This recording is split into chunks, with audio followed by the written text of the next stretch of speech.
Viral ang isang pulis na 2 beses tumakas sa checkpoint sa Pagadian City. Posible siyang maparusahan. Narito ang express report ni Gary De Leon. Pinara ang rider na ito ng pulis sa checkpoint ng LTO sa Pagadian City, Zamboanga del Sur. Naka-search and rescue uniform ang lalaki pero walang suot na helmet. Wala ring side mirror ang motor niya na isa ring paglabag. Lisensya lagi rehistro sir, malihog lang. Di para ka dito. Ni ma'am, niya dili ka mo cooperate. Hiningi ang lisensya at rehistro ng motorista pero imbis na ibigay, unti-unti itong umatras. At nang makahanap ng tiyempo, humarurot siya palayo. Pangalawang checkpoint na raw ito na dinaanan ng lalaki.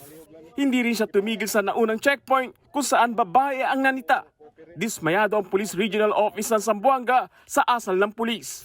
Tukoy na raw nila ang pagkakakilanlan nito at iniimbestigahan na nila ang insidente. Sasampaan ng kaukulang reklamong administratibo at kriminal ang pulis kung mapapatunayang nagkasala. Hindi raw kukonsintihin ng PNP ang naging gawin ng kanilang kabaro kung labag ito sa batas at nakakabastos ng kapwa law enforcers.